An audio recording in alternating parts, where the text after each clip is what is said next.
All right, I'm here with Rudy from Texas Coastal Recovery, and we just been sitting here catching up before we got started. And just want to say, man, I appreciate you taking the time to call over this evening, man, and to do this. Yeah, man, I really appreciate you giving me the chance to talk about deer recovery with my dogs and, just being a houndsman and the things that go into it and all the fun stuff that comes along with it. Yeah, man, I've been really looking forward to this one. So why don't you go ahead and just jump in, man, and tell us a little bit about your dogs and your tracking career so far. Okay, so I've only been running dogs now for about 4 years, going on 5, which is not very long considering the people that I look up to, I would say that are my mentors who've been doing it, 20, 15, 20, 30 years. And some of them been even doing it longer. And my number one mentor, Mr. Gene, he kind of was the guy who introduced me to tracking, should I say. The only reason I have tracking dogs is because I don't like losing deer. And to be honest with you, man, I'm a bow hunter, and I'm not the best shot when it comes to being a bow hunter. So, I fudged up a shot a little while back, 5 years ago, just about, and I hit a deer, leg shot it, and unfortunately, it was on public land, and I called a dog. The problem with public land tracking is it's legal, but it has to be on lead. And That's right.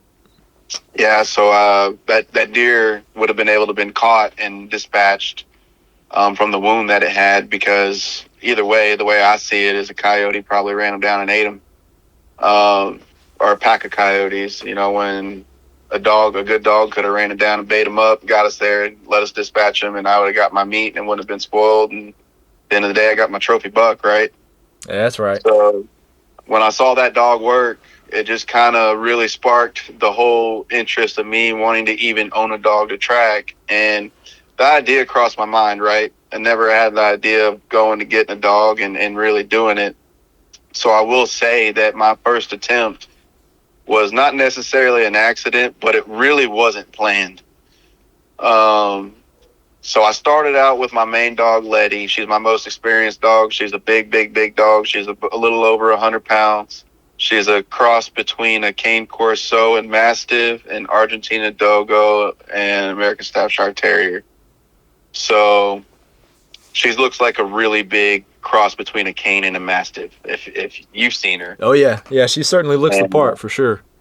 Yeah, she's solid. She's a brick. So I started with this puppy. I ended up getting this puppy, and I happened to get her right in the middle of deer season, of rifle season, in the middle of November, and ended up cleaning some deer. She naturally just wanted the scraps, licking up blood. And Mr. Gene, after I had him track that deer for me, he had been a really good friend of mine, and he was at our camp hanging out, hunting with us. He's a good old country boy.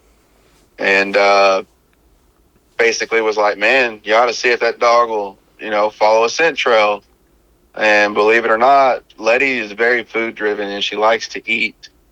She's a big girl. I would say, That's believe it or kind of not, how I it can believe it. started, man. We took the deer legs off the deer, and I was dragging them around camp and telling her to go find it. And she would just follow the scent trail, find it. That's just kind of how it started. And then her treat was chewing up on the deer leg. And that progressed into more advanced training over the months, and she became my tracking dog. I started out basically tracking. Because I had her trained for that off season and through the rest of that deer season into the off season and coming into the next season, I knew she was ready to start tracking for the public, in my opinion. Some of the public people who I see my mentors now just didn't agree, and I agree with them. I was a little hard-headed, but I wanted my dog to work, and I wanted her to work as much as I could. Mm-hmm. So I offered a free service of just, let me work my dog. She's found a few deer, she knows her job, and she just took off, Right. And then as the years have progressed with her, I just decided to because I realized on the live deer, Letty got tired after about 2 miles. So that's when I got interested in looking into breeds that had speed and can go for a long time, a lot of energy, something that can handle the Texas heat, and something with a cold nose. These are all things that you want to look for in a strong dog when you're tracking out here in Texas, because we do have a lot of humidity, but man, it gets real hot out here, and our bow seasons, it's not untypical to be tracking in over, 99-degree weather. Yeah, So, yeah, that's true. well, I'll be tracking as an experienced tracker. No, I won't be tracking in 100-degree weather. I ain't going to do that to my dog. But, no, you bring up a great point there. It's something I didn't think about before. Was the conditioning and how do you manage how you manage the dog in that specific situation, whether it be heat. How long does that track go on before you begin to, just kind of your number one priority is to take care of your dog. I mean, that's your child, right? You want them to be healthy, and you want to protect them too. But I want to unpack what you said a little bit. I've heard, since we've talked in the past, I've heard you mention Mr. Gene. So you did kind of have a mentor there that was able to kind of at least suggest an opportunity for you there, it sounds like. And also something else you mentioned was that when you lose a deer or any animal, you can't say what is important to one person versus the other. When you lose an animal like that, it's you certainly encourage everybody to try to learn something from it. What you could have done different, what resources you had available or didn't, and that's just kind of where in the direction that it went for you. Some of it's maybe it's all the techniques, the shot placement, all that kind of stuff, but it's kind of interesting that this is where that direction kind of took you. Yes, sir. I mean, as much as I love to say at all my calls, or all calls begin with just a bad shot, right? I mean, it's not always the case, but it's 97% of the case. Right. Right. Sometimes it's the other small percent that it's not the case. It's a small caliber. Deer was hit pretty good, just didn't bleed or bled internally and fell over, 150 yards in this thick brush, and they just couldn't see it, and they called the dog, and it's, hey man, it's right here, Right. But for the most part, yeah, it starts with a bad call, or a bad shot, should I say, not a bad call. I get the phone call.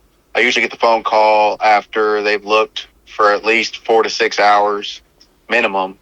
More than sometimes they've looked all night and then all morning, and then call me right before dark that next day.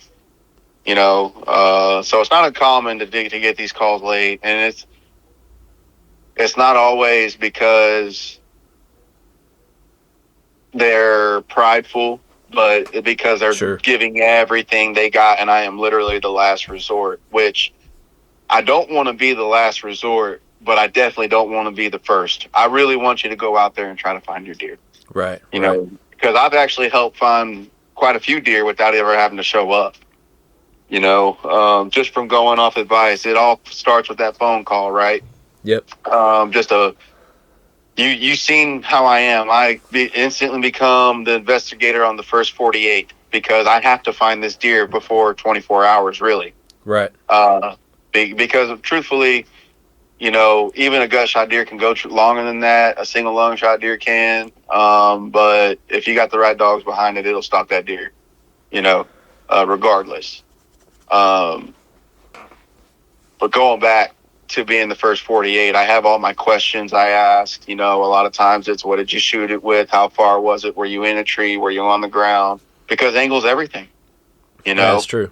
Right. If you're 30 feet in a tree and the deer's 20 yards and you're shooting straight down, you say, well, I put it right behind his arm in his armpit. Well, you know what? You actually probably just hit this deer in the brisket, because that angle at 30 feet at 20 yards is very, very, very steep. Oh, yeah, for sure. And you can miss the vitals, the heart, the lungs, and a brisket shot deer it bleeds a lot, and then it tapers out to nothing, just a little drops, then you have nothing, and you're like, I don't know which way the deer went after this. And it's usually bright, almost confusing as lung blood, but it doesn't have bubbles. And that's another thing. I can go and just ramble on, man. You got to keep me in line here, because I'll start talking about blood, and and then start finding bones, and I just become a detective. Right. And what have you found on the track? that you've discovered, and the things that as a hunter you can do good for us are things like, if you've given your attempt to find this deer and you can't find it, you call your buddy. Just call a buddy. Don't call 2 or 3, 4, 5, 6. Don't start a search party. That's the worst thing you can do. Maybe you and a buddy, one stay where you got last blood, the other one advance and look for blood, kind of do a little grid search for about, let's say 50 by 50 yards, So that way you're going 50 yards in front of you, 50 yards to the left, 50 yards to the right. And that way it's easier for the dog to decipher where you already walked and looked and where the deer's actual natural line scent went past that, because a good dog's going to understand that you grid search this area and this is where the track goes on now. Right. So on that staying point, off the blood track, don't walk down the blood track, because even if try to stay, 3-4 feet off of it, because when that deer's running, believe it or not, microparticle scent molecules are evaporating out those bullet wounds or those arrow wounds.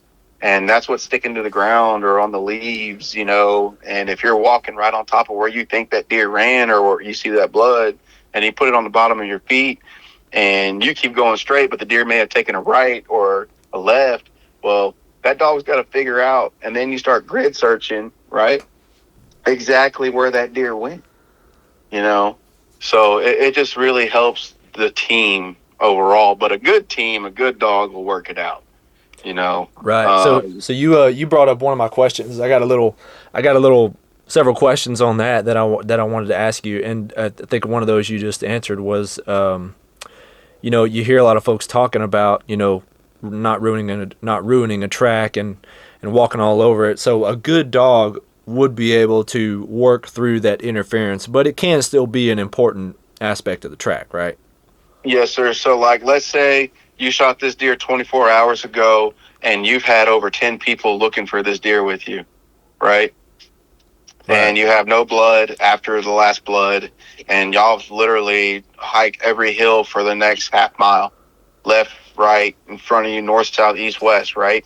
So, even a good dog would have trouble deciphering that one, and that's more than likely going to be a non-recovered deer. Right. 9 times out of 10, to be honest with you, anything that old with that much scent. I know of tracks that have been deer found 48 hours later, but it was under perfect conditions, and like you had brought up earlier, what are good ideal conditions? Well, let's be real. Texas is horrible with heat and dryness, and those are horrible. And so basically dry, heat, and windy is like absolute nightmare. Right. Damp or moist, cool, cold, not too cold, not frozen cold, but cold, cool, that's good. And believe it or not, I think your situation that you can tell the dogs were on that scent line because they took it right to the fence. I just don't know why they didn't cross the fence on your deer and instead went right. I know he was with another deer, and I think the deer he may have been with, that other little buck, that Spike. Yep. May have went because they went down a buck trail and they went down a scrape line. And I think that little buck, because they were rutting, obviously they were looking at that doe. Wasn't there a doe there or around there? I don't think one that was filmed, but there was earlier. I didn't get it. And just so everybody knows what Rudy's referring to is, Rudy actually came out and tracked my deer this past year in November, and this is the first time that I had experience actually calling in somebody to track my deer, and it was a typical, you would say, a roller coaster, but it was pretty cool, and probably it was definitely the craziest hunt of my life. And I'll drop a link kind of in the description notes for anybody who wants to go check that out. But so Rudy and I had quite the event over about a day and a half earlier this season. But so I wanted to ask you another question about, and I think there's a couple of different categories to this, so I'm gonna try to break it down here. So what have you seen? What could you tell us about what a deer does on a typical track, and if there's any consistencies. Now, I think that could be broken down into like a fatally hit deer, marginally hit deer, and maybe like a non-lethal. So say, particularly, for whatever reason, somebody, maybe it's just the terrain, the brush, the time, I'm not sure, but, a fatally hit deer, or if you have any specific facts to that overall, but to what deer make, any consistencies that you have seen across those 3 different categories, and start with like a fatally hit deer. Okay, so on a fatally hit deer, the most common things that I see them do, there's a couple things. There's 2 or 3 things that I think that I can commonly say I see them do. They'll always 1 or 2 things. I like to go off the first things first. You shoot the deer and his reaction. What does he do when you shoot him? Right. Did he hit the ground? Did he lay there for a minute? Did he get up and run? Okay. Did he get knocked down, struggle to get up, hunched up and run off? Or did he take the hit, hunch up and run off? Or did he jump up and buck and run off? Did he spring straight up, and then run off? Was his chest down on the ground? Was his tail tucked? Was it up and waving? Did he get shot and maybe hunch up, run a couple bounds, stop, turn around, look to see what was going on, tail flickering, right, and hunt and walk away with hunched up? What did he do? That's the first question. What did he do after you shot him? Sure. He so that's going to tell me a lot right there, believe it or not. A lot of times people say, well, he mule kicked. I know I got him good. Well, sir, that usually means you probably shot him high or forward. Right. And a lot of people don't believe me when I say that. No. I'm telling you, man. That's what they do when they get shot forward. Right. So I should probably correct myself. This is my fault. The first sort of category being a deer that has it has a lethal hit and it's going to be dead within two minutes. It'll usually make a bed. It'll go, and it won't be like an actual bedding area. It may run a little bit and then just lay down. He may lay there for a while, or he may get up because he's uncomfortable. But the first thing they usually do is make a couple beds, and then they'll head to water. Fever starts setting in. They don't know why. They're hot. Their body temperature is not regulating right. They got to get to water to cool down. And they'll lay in the water. So they'll go to a creek, a pond, a lake, a creek that's usually dry, but in the wintertime, because it's so wet, it's got water in it. They'll go there. Liver shot deer, I've seen them, if there's no water, they just go to the thickest bedding area closest. So you do hear a lot about deer going to water. So is that something that you've seen pretty consistently? And is that more with sort of a marginally hit deer, a deer that is maybe it's a lethal hit, or it's a dead deer, but maybe it's going to take 6 or 8 hours, and considering that a significant water source is within the area, is that something that you've seen? There's a couple things that factor into that water. So if it's a fatally shot deer, a lot of times it's gut shot or liver shot, single lung maybe even. But there's always that small chance you got a leg shot deer. And a lot of times, if a leg shot deer, even though he's not mortally wounded, what they'll do is just like a hog, they'll try to confuse the predator chasing them by doing laps, right? Mm-hmm. And when they do those laps, they break off and they try to make a stretch. And a lot of times they'll either try to cross a pasture, open area, an area where they can get a dead run, right? And sometimes that's even crossing a pond or a creek. And the dog, they don't realize it, but the dog's right on them. And the dogs will stop them in that creek. And that's how you end up with a leg shot deer or something like that in the water. And They'll swim and swim and swim until they're too tired and they drown. So with a deer that that has a marginally hit that is non-lethal, what is it that, and I'll give you a little reference here onto what Miss Jocelyn told me. And for those who don't know, Jocelyn is another tracker, and I've talked to her a little bit during this off season too. And she's a sweetheart, man. But I think she's a little bit of a pistol too. But she's pretty cool, man. I've been bouncing some thoughts and questions off of her too, and she mentioned that a fatally, a deer that's gonna die within a few minutes is just going to bolt. And this comes into another question.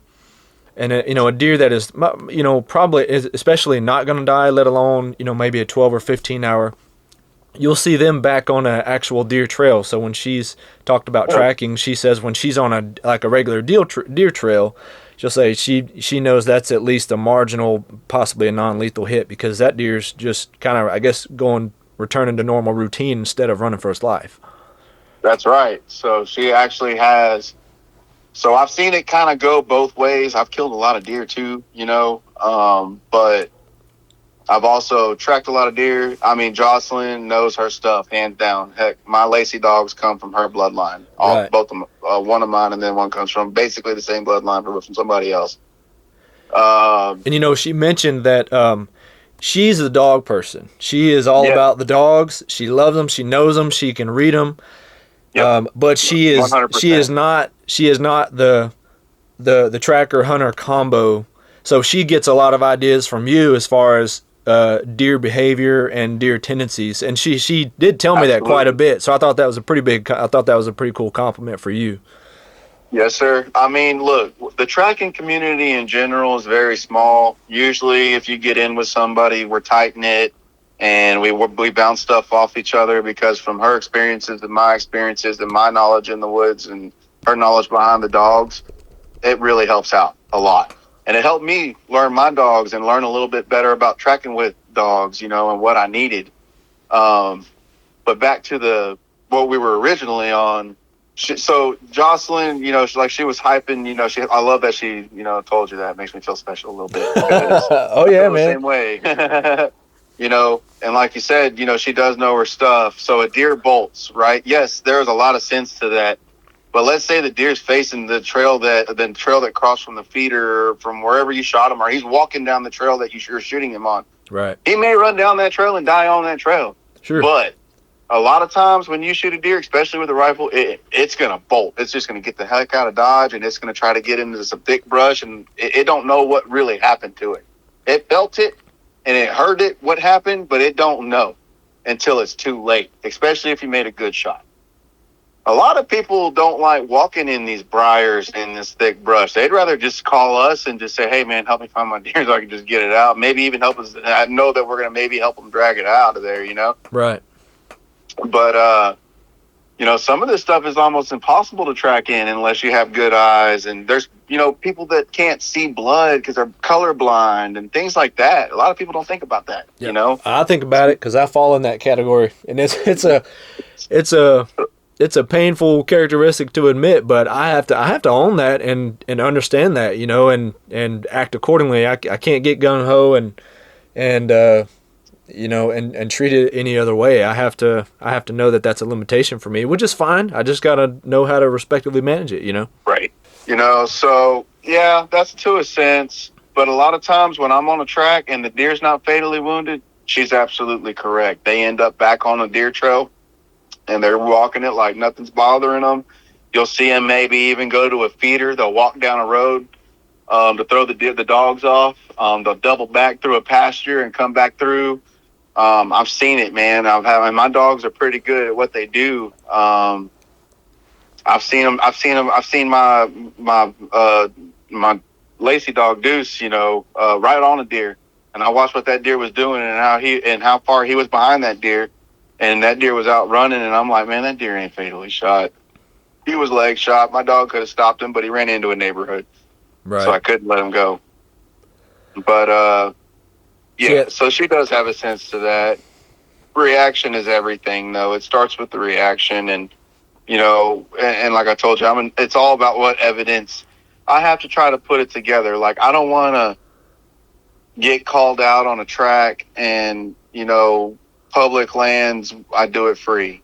If I'm going to a deer lease or if I'm traveling hours out of my way, yes, I do charge, but I think what I charge is fair. It's between gas and my dog's work, and heck, the dogs get a nice meal out of it. They get their French fries on the way home, and we have a good time with it, at the end of the day, and it helps me keep the dogs fed throughout the year. You know, a lot of people don't realize how much money I would go into feed. You know, I don't buy cheap dog feed.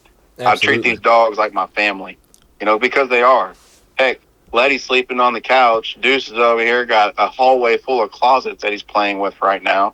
And then I required a new puppy over here that is living the dream, passed out on the couch with Letty.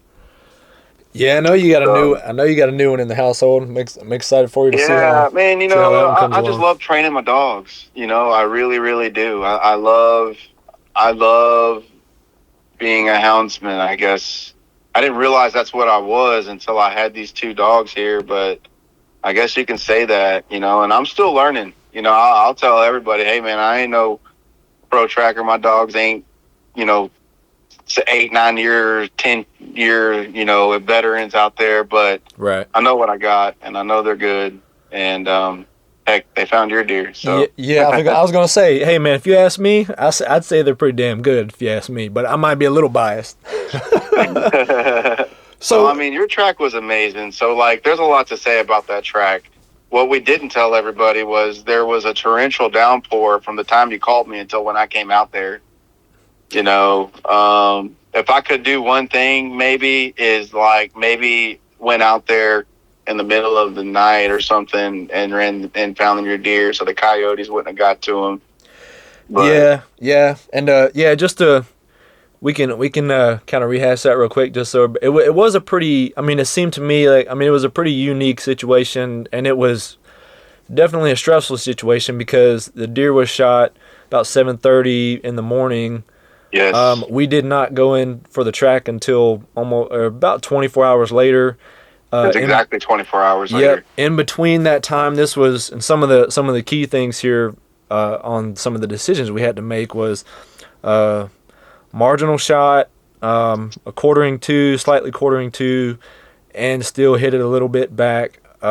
Small property, had permission to pursue, wounded deer on two of the locations, but also logistically, you're almost 2 hours away. I had to work that night. We just couldn't really make it happen. I think, like you said, we would have liked to have gone back maybe within about 8 or 10 hours, or maybe late in the evening. But it was what it was, and not to mention, we got about probably 2 or 3 inches of rain that night, which obviously had me concerned, but. And to your point, I mean, we talked about all this for probably an hour and a half that morning, just trying to break it down before we kind of made the decision to go about it the way we did. I mean, luckily it did work out, but I mean, when you showed up the next morning, it was on from there. Yeah, as soon as the dogs hit the ground, they like to play a little bit, but I've learned that with my younger pup, if I can keep him let up and let Letty kind of do her thing at first, and then because he's got a really good nose, but I can't have them side by side, especially since he's a little bit newer and she's a little bit more experienced, because they just want to race, But at the end of the day, when you can kind of get that ran out of them and have them focus on the job, you saw what they can do together. Actually, Letty found the track first. Deuce found it second, but he's got a better nose, a faster working nose, should I say, and beelined it. He was on the deer for about 3 minutes before Letty got there. But, so yeah, I'm just going to start from the beginning. On my side, in my eyes, you did everything right, in my opinion. You shot your deer. You knew you made a marginal shot. You knew that it was a lethal shot. You just didn't know exactly, because you didn't see that much blood. You didn't find your arrow. You looked a little bit beyond, and it wasn't enough evidence for you to say, hey, I'm going to pursue my deer. And to me, that takes a lot from a hunter, because you could have looked for your deer for another 2 hours and then called your dad and said, Dad, I know I hit this deer. I'm colorblind. I can't see the blood. Come help me look. And never would have found anything more, right? That's right. But now you got 2 people all over that track, and it just turns into a nightmare from there, because then you search over here, then you search over there, then you go another 50 yards over here. So it's just hard for the dog to work past that. But either way, that didn't happen. You stopped it pretty much after you realized there was a little bit of blood, not much, I believe is what you said. but you didn't have your arrow and you know the direction that he ran. My advice was, if you know you made about a 6 to 8 inch shot, quartering away or quartering to, but behind, that's definitely liver, if not liver gut. And sure enough, we get there, we drop the dog. She takes us right to the first wound bed. What do we find? Hair, a little bit of gut matter. He didn't stay there very long. He did about 2 or 3 little wound beds. And then he went to the fence. I think he stood at the fence for a little bit, and then just before he decided to jump it, because doing 2 to 3 beds in that tight of an area, he was uncomfortable. So he must have been uncomfortable jumping that fence. Yeah, he had to have been for sure. And that's kind of what leads me to believe that he was pushed over that fence as well. Like you said, hence the in the end we found the coyotes kind of got to him a little bit. But just for reference, when I walked up to the shot location, and I mean, I looked from about 10 feet away, found nothing, looked beyond it as far as I could see, saw no arrow anywhere, couldn't see anything. I mean, saw no trace of blood. In my mind's eye, I saw the fletching sticking out of the rib cage, which turned out to, I pretty much remembered it correctly, and there was about probably 6 or 7 inches of arrow sticking out, so I probably got about 20 inches of penetration at an angle, and turned out there wasn't an exit wound for sure. But yeah, that was the decision that, and it was either one extreme or the other. It was either running there, and like you said, you know, it was very hard not to go the other way and say, hey, I need to find this thing now because I do have to go to work tonight. It is going to rain. And I can relate to that story. Yeah, you know, it was, and I didn't find the deer, but it was the same situation, same exact situation. Yep, and after talking to you, you know, and I also talked to Jocelyn that morning, and both of y'all had the same mindset that, and you kind of confirmed that for me, that just considering all the individual factors, you know, and convincing y'all at least that the shot what it was, and the longer you think about it, the foggier it gets kind of. But that was the situation when we went in there the next morning. Yep, first couple of wound beds within about 150 yards. Like you said, he headed kind of straight west, hooked around, ended up going all the way back east where he came from initially, past the location where I shot him. The only anomaly about that whole track was, and you know, and just like you said, you know, the tracks aren't, they're not easy, and they're not straightforward. Those dogs work. You got to read their behavior and work them, because we reset that track a handful of times, and the only anomaly was where they took us across the property, you know, to the pond. Yep, and it was like, okay, he's going to water, you know. I thought we were gonna find that deer in that pond. When we walked up, I was like, "This is gonna be wild. I'm gonna have to strip down and wade out there and fish this thing out, you know, with this bloated buck out of this pond." Yeah. But it wasn't there. I did too, because they took us right to it. But I think that other deer went over there, man.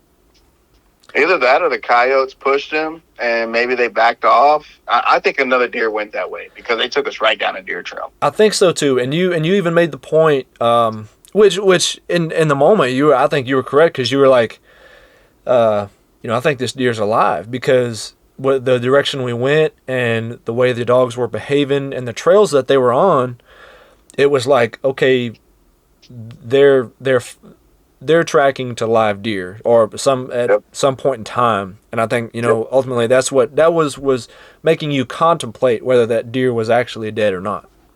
Right. At the moment. Exactly. But one thing I caught that Deuce did that Letty didn't is he went to the fence and stopped. He did it twice. And I said, man, that deer might have went over this fence. And I said, the only reason he might have went over this, he was being chased or just pushed or just like, maybe he saw you get up and come over there and look where because it wasn't, his beds weren't far from where he was shot. No, he probably could have, very possible, if he was laid down by then, he could have seen me. And that's why, because those woods were not real thick. Canopy was relatively thick, but the underbrush underneath. He may have waited till you walked away, laid down again, and then was like, "No, I just need to get out of here," you know? Right. But I think you stay, because a lot of times when they're shot like that, man, I've seen it a couple times. They stop at that fence for a while. Right. And they just stand there and they move a couple feet and they stand there. And if they do jump it, that's the last thing they do, because it's usually not far after that fence, as you've seen, it's gone. But I don't know if it's why my dogs didn't go. That's what makes me upset about that track. Well, I remember it took us actually wind checking. We were going to wind check it, but we were coming down that road, and it just so happened that we were right where they stopped. And I showed you on the GPS, and I'm like, look, dude. And it lined up exactly where they stopped at that fence and went over to that next property. Yeah. And we found a couple of heavy trails he walked down under and over that fence. He walked on a deer trail because there was rubs on it. I remember specifically, man, there's rubs back here. Well, where he actually jumped the fence, that was obviously a trail where he jumped the fence on our side and actually crossed the pipeline, and then kind of went down a pretty well used trail. And but that brings up a question that fortunately we didn't have to answer. But I mean, how do you know, whether that be, I know there's a lot of details that go into the actual decision. I'm kind of interested from a dog standpoint, perhaps their behavior.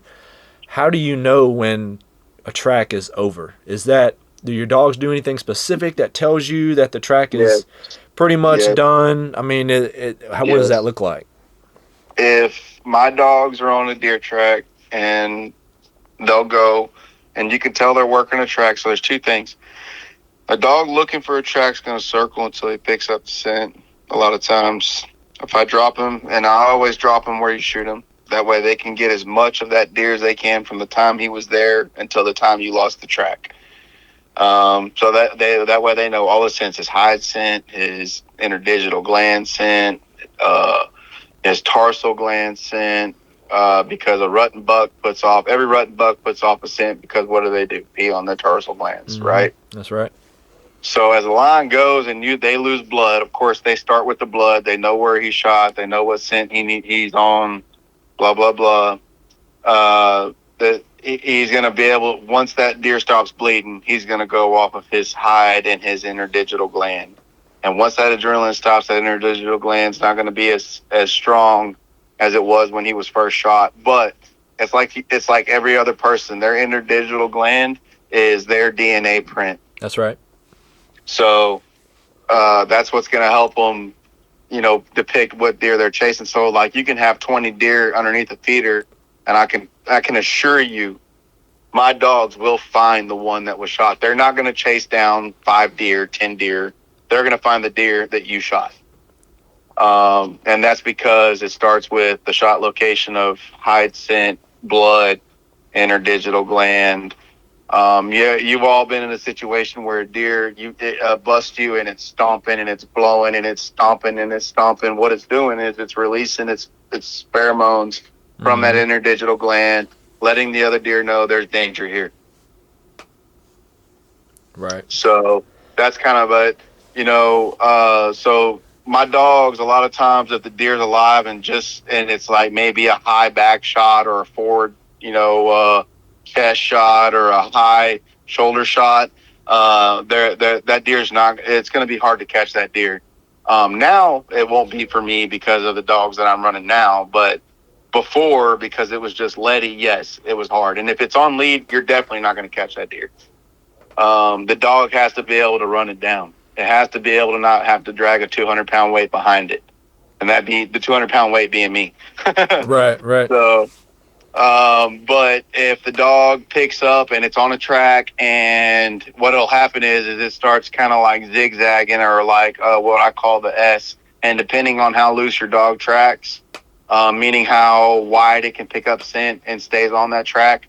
So like bloodhounds may be able to track a little bit looser than like a dash hound, maybe, so many different breeds out there that you can track with. But like something like my Lacey dog, he can track a little bit looser than Letty. Letty's more direct.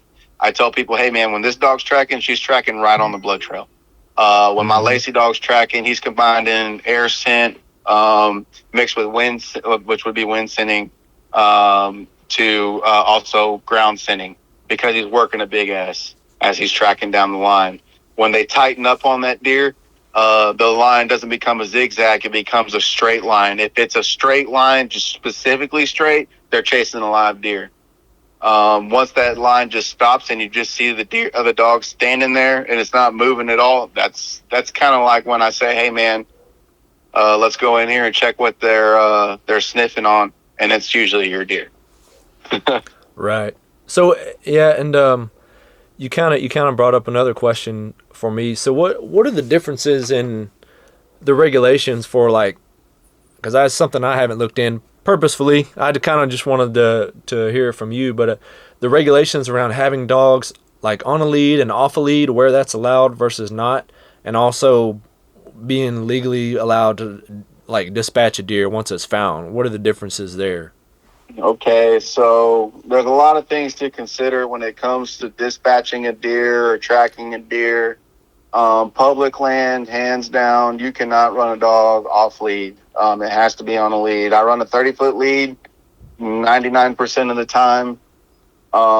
And the reason I say that is sometimes, and forgive me, Lord, for doing this, but I'd rather be honest than lie, is I'd rather ask for forgiveness, than let the opportunity go. But if I jump your deer live with my dog on lead, 9 times out of 10, I'm going to cut it loose so we can get your deer. Right. That's just for the simple fact, if it let me get that close before it took off running, it's fatally wounded, and I'd rather just not chase it all night and just get it over with. Right. If it is in bow season, I cannot shoot your deer with a rifle, because if it has potential to be a Pope and young deer, it would disqualify your deer. A lot of people don't think about that. Really? Especially I've heard this term before, and I hate that I'm using it because I can probably use it on myself. Facebook trackers, people with inexperienced dogs or inexperienced trackers behind their dogs, they're going to be like, yeah, I'll go in there with you. And then you got a Pope and young buck, and let's say you shot a 175-inch 8-point on public land, and he goes in there and he caps it with his 30-06 because he dispatched it in bow season, which is totally legal because we're allowed to use all means necessary to dispatch a deer. Even during bow season? Right. Well, it depends on which game warden and on public land. But as long as it's private, I can use what is all means necessary: knife, gun, bow. Well, who would use a bow? Right. So a lot of times, so that's something to think about. If you shot a Pope and young buck and I go in there and I shoot it with my rifle as a tracker, it makes it ineligible for Pope and young. But if I go in there and I find this deer alive, my dog's bayed up, I pull him off, and you start there the next day, where he was at, and try to progress finding him with the dogs. And maybe even if he's alive the next day, using a knife to finish him off, that's possible. But a lot of times, usually within the next day or two, the deer's dead or whatever, right. So, especially when he puts him that hard to where he turns to fight, he don't have much left in him anyways. Right. So, you like roughly how many tracks you did this past year? Yes, sir, I do. And this is just what I took. I had 24 recoveries. I lost 13 deer, and I found 5 of those deer alive. And I can't tell you how many deer that I found, because I don't keep record without having to show up, just by going off my advice. Right. I can say that it was over a handful, so maybe 2 or in between. So that gave me a 60% recovery ratio last season. Right. So you actually answered my second question in there, was going to be, how many of those deer did you actually find alive? That now the ones that you say you found alive, did that include you found alive and you were actually able to dispatch and recover, or those were just numbers? Those are the ones I found alive and dispatched. The ones that I found alive on camera, I didn't even keep track of those this year. I just counted it as a loss. My dogs couldn't stop it. Well, this is the thing too, man. I track with my dogs on lead. A lot of trackers don't. I'm actually the only tracker I know, and anywhere around here, between here all the way to Louisiana, to Oklahoma, to Hallettsville, that has dog that you can track on lead. And I get a lot of the calls that the better trackers known in my area won't take, for the fact that they're not on over, a certain amount of acreage, or it's a very small piece of acreage. And if you didn't find it on this 30 or 50 acre track, you ain't gonna find it at all. Right. But what I'm willing to do that they're not willing to do is get on Onyx and get with the person that can't find their deer, and say, hey, call so-and-so, this is their name, call so-and-so, this is their name, call so-and-so, this is their name. And I'll do it for about 3 or 4 properties, east, west, north, and south. That way I can allow my dog to track where it's probably dead, because what it probably did was went over a property. It ain't jumping that many fences, I can assure you that. Right. There's going to be somewhere between the next 2 to 3 properties where it's stopped up in a thicket and bedded up. And that's the goal, is to get it in its first bed. And if it's wounded enough and it's been left alone long enough, given the time ratios that I have for liver, gut, muscle shot deer, etc., how long I would like them to lay up before I go tracking on them. If I can give them that amount of time, and they're bedded up in that bed, they're not going to get out of that bed very far before my dogs stop them and I go in there and dispatch the deer. Right. So it's definitely corresponding on all of that. There's a lot of moving parts. Those guys aren't willing to do that work. I am, and that's why I get those calls. So I think that's why my loss ratio may be higher than most, because there are times we get to a property and we just don't get that permission. Right. So yeah, and I think a great tip for somebody, including like myself, who I had permission to hunt a small property, that was 30 acres.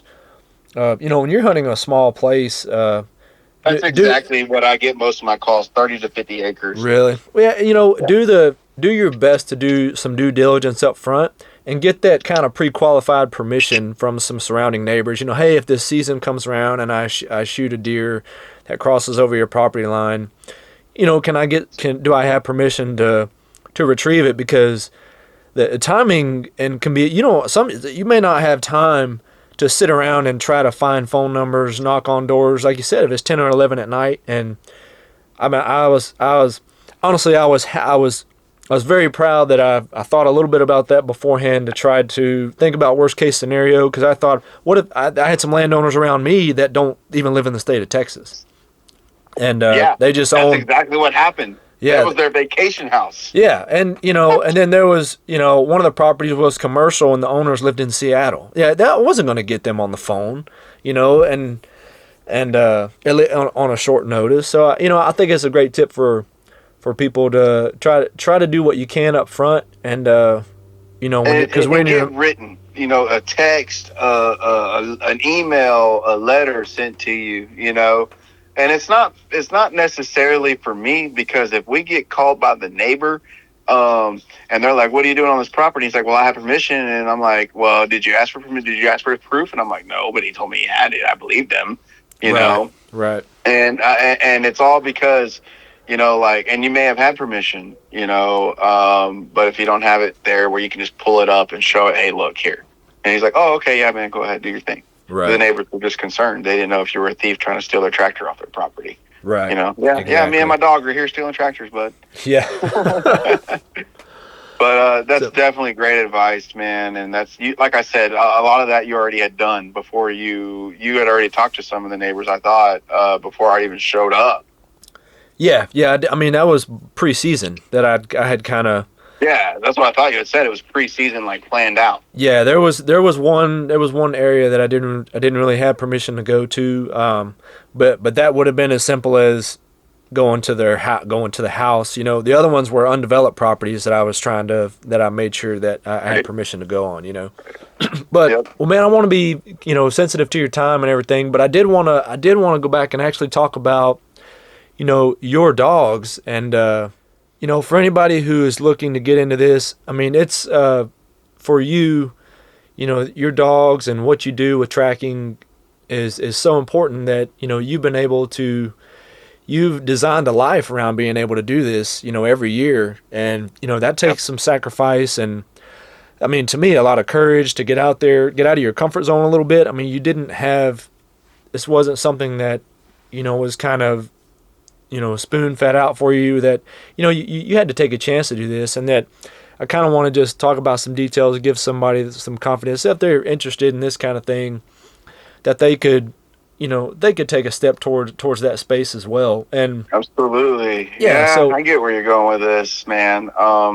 yeah, so my first question about that is your other dog, Deuce. What kind of dog is he? So he's a Lacey, Texas Blue Lacey. Hence, it's a Texas State dog, Texas Blue Lacey. They're known for cattle dogs as well as hog hunting dogs, but also as blood tracking dogs. Right. They're a versatile dog with multiple jobs. They were originally bred to protect the cattle, so they're varmint hunters, coyote, coon, possum. Basically things that the cow herders back then didn't want around their cattle. Right. And they were also used to hunt up pigs, and they were also known to follow a good blood trail, and they had a cold nose, meaning that they can pick up a track that was old and still able to find it. They were bred for the Texas heat and humidity, which makes it a versatile dog for the state. And it was kind of funny when I got into this. Like I said, Jocelyn, Texas. Double D Lacey's. She's out of Orange, Texas. If you're ever looking for a good, not just good. I mean, I can't hype her up any more than great, phenomenal Texas Blue Lacey breeder. She specifically breeds them for tracking and also varmint hunting. So she has poultry. So she has a poultry farm. So her chickens are valuable to her. She makes sure that there's no coons, no possums, no coyotes. Them Lacey dogs she got can kill them in a heartbeat. Mm-hmm. And she is very specific, which I think the quality, she doesn't even consider herself really a breeder, but for people who are letting these dogs out to potential trackers and owners, she is very specific about who she gives a dog to. Absolutely. She's very specific. Extremely strict. Specific application. Just so happened, man, I had the right recipe of what I was looking for in a dog. She don't just look at what you're looking for. You got to have property. Lacey dogs are high energy. They need somewhere they can run and be dogs and explore and burn off all this energy they have cooped up inside of them, for sure. Sure. And I think that's a great point for my next question I was going to ask you. I think that's something to consider. But for anybody who's interested in taking on a dog like that with that type of capabilities, considering it's a quality dog, you've already got that out of the way. If somebody's I'm sure your advice would be to go to a quality either breeder or somebody who's got experience with that to get a quality dog. But I would definitely focus more towards somebody that does blood tracking. As far as breeds, they can vary. There's all kinds of breeds out there. Can any dog do tracking? Absolutely not. Things you need to look for in a dog that's going to blood track. You're going to find a live deer. It's going to have a high prey drive. It's going to have want to chase it down. So that's the first thing. So high prey drive, stamina. It's got to have legs behind it. It's got to have a good nose, obviously. It's got to have a good temperament, because there's people around your dog all the time, and you can't have it biting the hunter's face off when he tries to reach down and grab his beautiful buck that you just found for him. Right. So, but all the way from, there's breeds such as dash hounds, wiener dogs, terriers, any kind of scent hound, preferably in Texas. You need to consider the heat. So nothing big, no bloodhounds. I would not recommend a bloodhound. Sure. Letty is honestly too big of a dog to be running in bow season. So be looking at me running deuce in bow season, and then more towards November we'll start running Letty a little bit more. Letty gets the tougher tracks. Deuce always gets, in my opinion, the easier tracks, the age tracks. Deer I feel like will either be dead, but also I'll run Letty on a deer until we get hot on the track and I know the deer's alive, and then I'll chain her up, and then I'll drop Deuce, and then he'll take over from there because he's got the legs to run the deer down. And that's exactly what you did on my track, wasn't it? Correct? pretty much. Yeah, yeah. I felt I like think we were getting hot on the track, and then once we got over on the other side of the fence, I was like, if there's a dog that's going to pick up a cold track, because like I said, a cold track is a track that's over 24 hours, and the dog can pick it up without a need with ease. We had a torrential downpour and 2-3 inches of rain. We had no sign of blood whatsoever. We were going right. straight off of interdigital and deer scent, and that dog hit it and then beeline down that trail. I thought it was really cool, and you mentioned this earlier. You let Letty out, and which to me, not having the experience, I was surprised at how fast she got to the point that she did, or to that first bed. Which if I even remember right, it didn't take maybe even 15-20 minutes, if that. But I remember once you got to a certain point, you let Deuce go, and Deuce got there in about half the time, or maybe probably about 3 minutes. Yeah, because she's real slow, methodical, and I know that. But she will find your deer. Like, that dog will find your deer, no matter how far he went. She will go, and I think she's my pride and joy. She started this for me. I'll always know that this dog will always aim to please me. She will always go out of her way to try to find that deer. As long as I don't have her brother in the way, we are good. But I thought that was a great strategy as well, because I mean that's some double confirmation there that you've got two dogs that have verified the same location, because once she worked her way over there, which was really fast, and then once you're like, okay, we're on something here. Next thing you know, we did find the bed that had it had a little bit of I guess it looked like a little fecal, a little poop in the bed and stuff like that, which looked really sick. It could tell it was a sick poop, and a little bit of watery. Yep. Yeah, it was, and I was really surprised, which makes me think maybe he did that after the rain, but which is, man, there's so many characteristics about that whole experience. But so if anybody no, without giving away any trade secrets or anything, but what does the training process look like? I mean, for you, or what you would say typically for a tracking dog for wounded game? Well, it starts with picking a puppy, but I guess I can go in a long time for that. But since you're asking more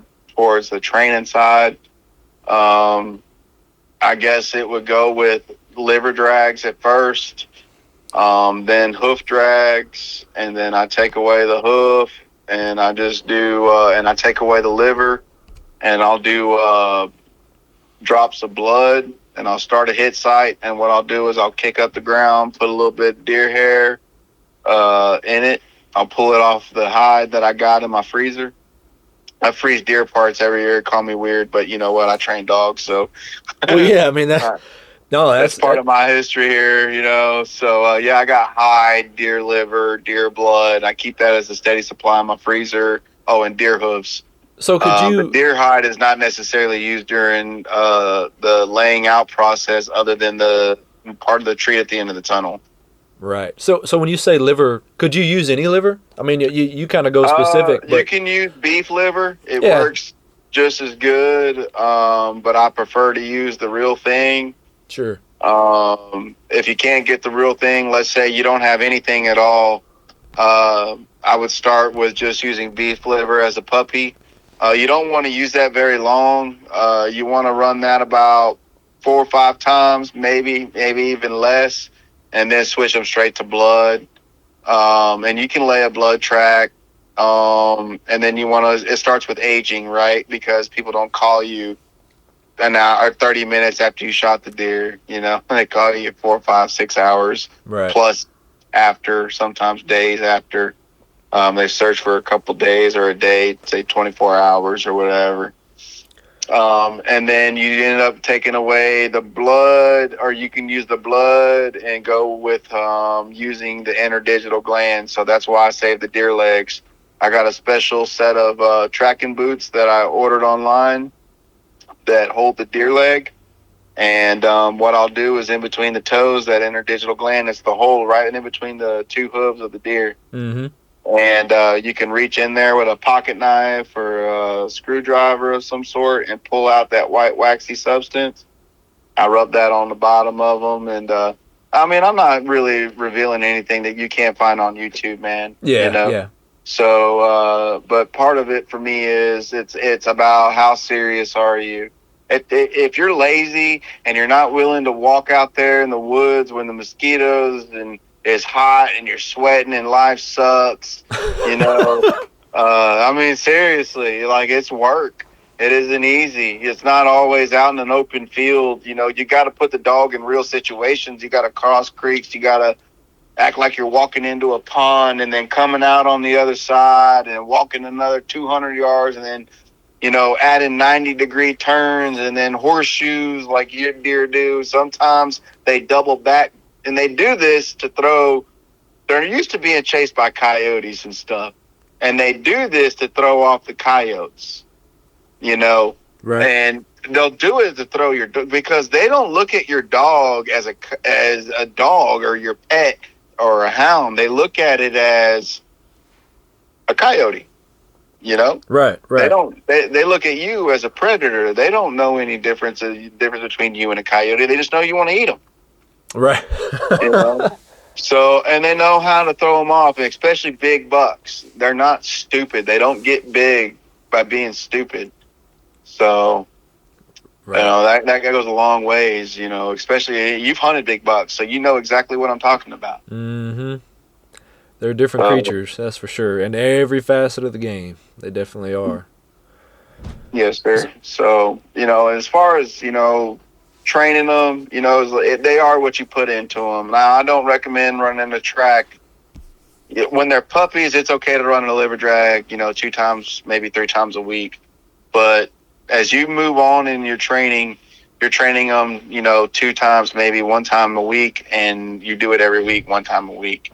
And knowing when to do it, you know, I highly recommend people doing their research into the right times to lay a track and to track with your dog. Mm-hmm.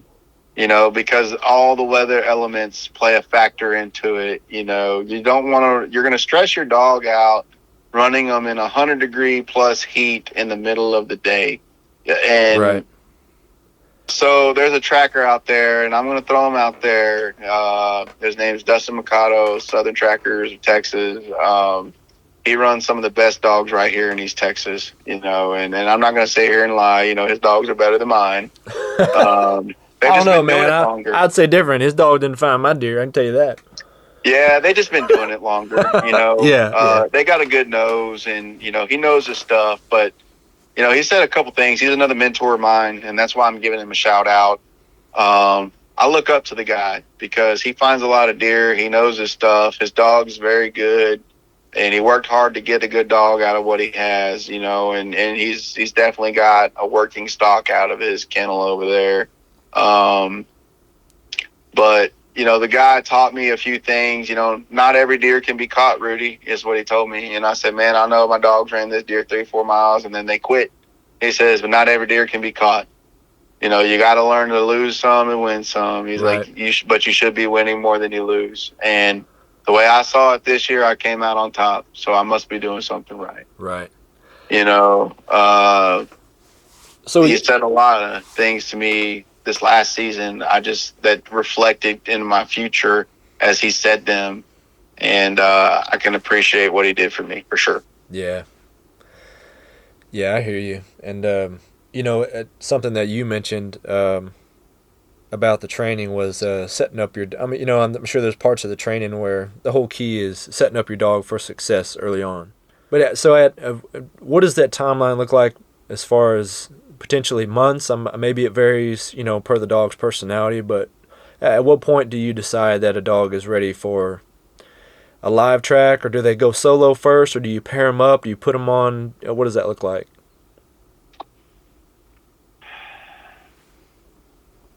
I mean, just kind of take the opportunities as they come. It's like, so a dog, you want to always build a dog up with confidence.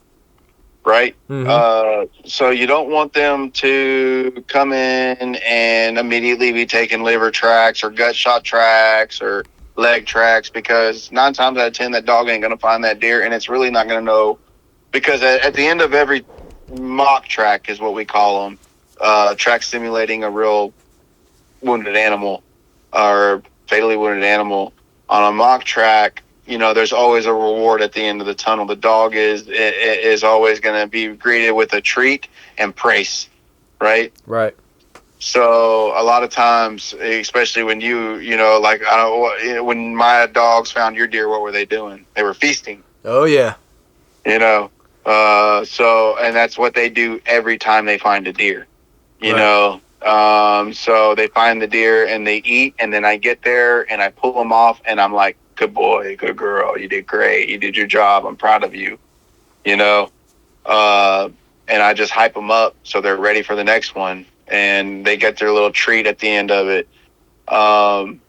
You give them a treat on the way home too? Every dog is different. You can have a dog like Deuce and be ready within the year of owning it. Mm-hmm. Now, will I say he's a finished dog? Absolutely not. I don't think a dog's finished until after a couple of years of being in the field, tracking every scenario, live deer, dead deer, wounded deer, found alive, then you kill it. A lot of things go into the dog, you got to be able to shoot around him. You can't be busting off a rifle, dropping a deer, and, the next thing you know, your dog's running all the way to freaking, Virginia. He ain't stopping. He ain't looking back. He's like, I'm out of here. You just shot off. I'm scared. I'm terrified. Because guess what's going to happen the next time he finds a live deer? He ain't going to run it down. He knows that boom's on the end of the tunnel. Right. So there's a lot that goes into what determines when a dog is finished. I can tell you this, within a 1 year of training, you can have a well-grounded dog.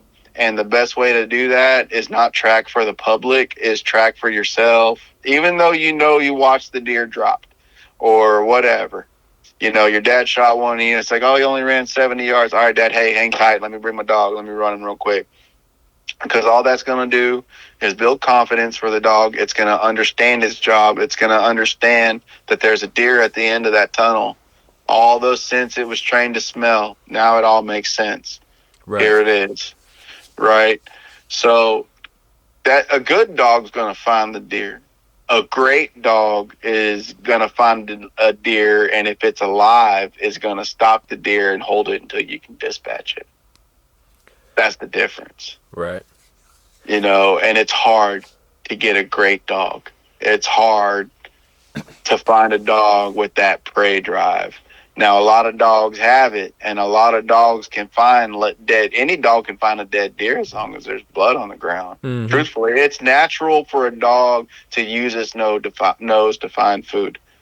That's what they've always done. Their whole existence of being canines, from the very first one ever created by the Lord himself. Right. So, but it's a matter of finding a dog that's willing to use its nose more than the other. Does that make sense? Yeah, yeah. And willing to keep going to make you happy. Mm-hmm. Because it may have to cross the Nile River. Yeah. Crop infest it, I'll tell you what, man. But at the end of the day, it's going to get that deer. Yeah. And I'll tell you what, listening, I talk about a scenario where, a dog is recovering a wounded deer that's alive and that, that you get the opportunity to dispatch. When I think about that from my perspective, that sounds like pure chaos in the woods. I mean, I about broke down and threw up trying to track my deer. I can't imagine if we found it alive and we're trying to dispatch it and it's just dogs are barking and brush is breaking, and I think I'd just pass straight out. It sounds like chaos. I mean, is it typically? I mean, it can be. You know what? I'm going to tell you like this. To a new tracker, it can be chaotic because you don't know what you're getting into. And I'm going to be honest with you. I didn't have a lot of help when I first started. Yeah, yeah. It was basically just me learning and taking advice from Mr. Gene. Mm-hmm. I'd hit a certain scenario. I'd ask him a question, and he'd give me the best advice he can, and I'd go off of it. But a lot of it was trial and error, and a lot of it, as I was learning, I picked it up, and it was repetitive, right? Just like any job. You go to work, it's the same thing every day, no matter what it is, and no matter what job you have. I mean, unless you're a police officer, but at the end of the day, you may be dealing with some crazy, or you may just be patrolling around in your car. right? Right. So, but at the end of the day, it's like, for me, it's like I may have a runner, I may have a dead deer, and it's all about how much I know from all my past experiences to help me ready for the next one. And that's all it is, man. And if you've had 30, 40 years experience behind you, it's hard to compare to that for somebody that's only got 5 years behind them. Yeah, of course. Yeah. But at the end of the day, I feel like I have an understanding now. It took a long time for me to really understand what I needed to do, where I needed to be as a tracker. Now that I've got it down, all my recovery rate ratio has gone way up. And from here on out, now that I know what I need out of my dogs, now I know what I need as a handler. And the biggest thing is, and the hardest thing for most people, because we go off of visual, right? If you can't see it, you can't touch it, don't believe it. We can't see what the dogs smell. And that's the bottom line. And you have to trust your dog. You'll never find a deer if you don't trust your dog. So with all the things I said, given that you need from a dog to start with tracking, to at the end of the day, as a person, what you need, the ultimate bottom line is you need to trust your dog. You can research all day long, YouTube, Google, on how to train a blood tracking dog, because it's out there. There's a book out there. I got that book recently, and I tell my girlfriend Penny this all the time. I wish I had this book when I first started, because it's kind of like the tracker Bible. And you remember the name of the book? Yeah, man. It's by John Giannini, and it's wounded tracking dogs for wounded game. I'll send you a picture of it. That book right there. It's not a cheap book. It's hard to find. Mm-hmm. But usually anything that's expensive and hard to find is great. And I can tell you like this: everything that I learned in 5 years of tracking behind my dog, I read in about 45 minutes. Oh, wow. And it was just a big eye opener. And I'm just like, wow. And I'm not even halfway through the book. So it opened my eyes. It opened my eyes to breeds, what breeds can work for you. When you're looking at a breed, I can say this: don't just think about the dog. Think about your family. What suits your family, and your time. Is this something that you're looking to do for fun, or just do whenever? Or is this something you're looking to do as a passion? This is what you want to do. Because I'm going to tell you right now, I'm a hardcore hunter. And guess what? I don't get to hunt during the peak season, during the rut. Because guess what I'm doing? I'm too busy tracking people's liver shot deer. Yeah, I know. Because what are they doing? They're running behind a doe and they're not stopped. So they're shooting at moving deer, and a lot of times they're putting it on the shoulder or behind the shoulder, and it's hitting them in the liver. Yep. But at the end of the day, that's what I'm trying to tell you is you have to make a decision. Is this really a passion? Is this what you want to do? Or is this something that you just want to do for your mom, when she can't find her deer, yourself, or your sister, or a couple people at the deer lease, just to have that tool when you need it, right? Right. But you can't expect top performance out of a tool when you just need it, right? Right. So, because you might put the shovel up and for a few years, and when you pull it out, because it's been sitting in the shed, it may have dry rotted a little bit, and when you go to pull that first big chunk of rock out of the ground, it cracks. Right. So yeah, it's a big commitment to the dog itself too. Like I said, to the family, but you owe it to the dog, especially to help that dog become its full potential. And that was something that Jocelyn described. Man, she is definitely passionate about her pups, and she was like, I owed it to, I can't remember her primary dog's name. You probably know. Hank. I was gonna say Frank, but she's like, I could not help but train that dog to the level he is, because he just showed every sign that that's all he wanted to do. He had it, whatever the factor was, he had it. And she's like, I owed it to him to let him do what he was born to do, because he had the personality for it, the instinct, the drive, and everything. And I just thought it was cool to And I hear the same thing when you describe, when you talk about your dogs, the passion, the commitment there to your dogs personally. This Lacey dog that I got, Deuce, is a direct son from Hank. That's his offspring, and Yep. they look identical. When you put them side by side, they look like spitting mirror images. Yeah. Yeah. But same, high prey drive, good energy, can run for miles, is smart enough to know to stay loose on a bay. When you find a deer, you don't want a dog that's going to be real tight because he can get hooked or jabbed. And then that goes from a live dog to a dead dog pretty quick, and that a dog that can keep his distance off a live deer so he can have enough time to react to what that deer's doing, Right. But it was just natural for him, and it's in the DNA. That's a lot of things I can say about just breeds in general. When you're looking at a breed and a breeder, don't look at somebody that's trying to get a show dog because all they care is about the top qualities of the dog, not what it's bred to do. Right. When you look at somebody that's looking to home dogs for specific bred purposes, like these are cow dogs, these are tracking dogs, these are hog dogs, they are hunting dogs. They are meant to do this job. And that's what they're bred for. So, like, you have to put them in a home for that. Right. Preferably people with property, people with a lot of room for them to move around. They're not great with kids, not that my pup is not great with my kids themselves, but they get a little rough because they play rough. Right. Right. So I would not say that's a great dog with kids. Now, let's say you're the person that is a deer leash tracker. I just want my own dog for myself or my dad or my deer leash or whatever, nobody else. I'm not here to make money off of this. And let's be real. If you're in this shit for money, if you're in this for money, you've got it all built wrong, man, because there ain't no money in it. Between the vet bills, the feed bills, taking care of these dogs day to day, the gas that it takes to drive from track to track, the times that I don't get paid because I go out to a track where I cannot charge or I cannot accept tips, public land specifically. Right. You know what I mean? It all eventually pans out to where I end up paying to run my dogs more than I end up making at the end of the year. Right. So I can say that I made money doing what I love, but I really didn't. Well, it's funny that you may not make $1 million off of it, but you'll have $1 million worth of memories. That's kind of the way I see a lot of things. But I understand exactly what you mean. And with that said, why don't you tell everybody where they can look you up this coming season, and what areas you kind of service, and where you're based out of?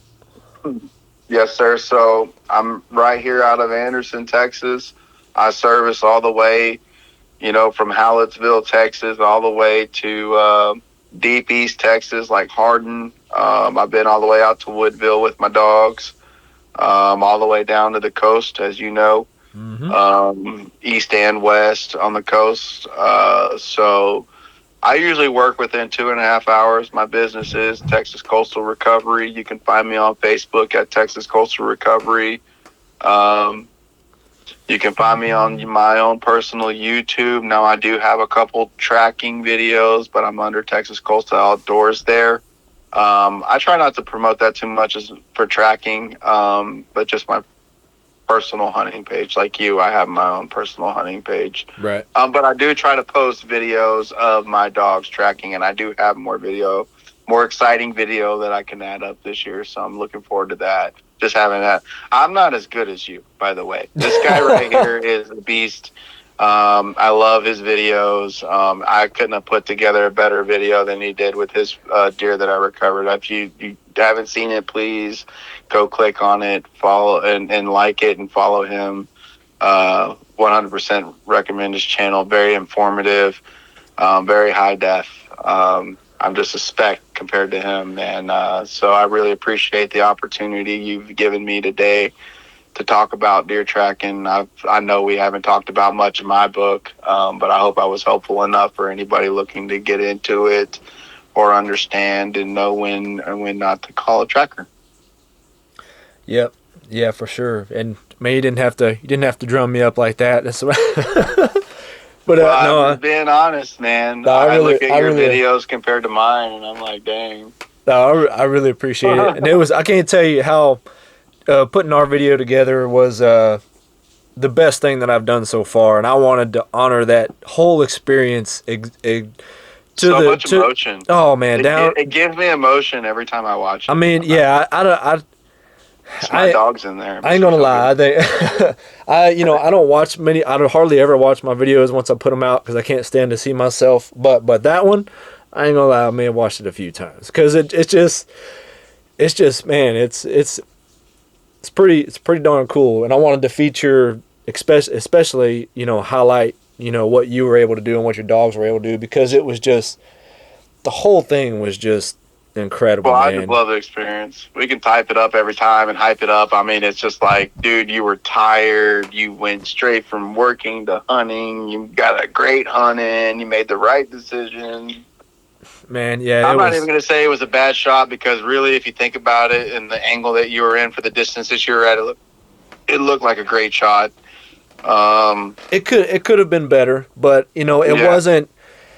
There's room for improvement for different things, but at the same time, I feel like my dogs could have tracked better. So it goes as like a double-edged sword, right? So at the end of the day, we both got it done. You got your deer, I got my dogs to do their job right. It was a learning experience for me as much as it was for you. I hope the listeners take that as a learning experience as well. Don't let your pride take a hold of you. There's nothing holding you back. There is nothing holding you back from making a phone call and getting simple advice. The advice may be something you do not want to hear, but at the end of the day, taking it from somebody that tracks hundreds of deer or takes 100 phone calls plus a season about deer that have been shot and been giving recommendations or saying, hey man, it's better for you to back out and just, or if you want to look until I get there, that's fine.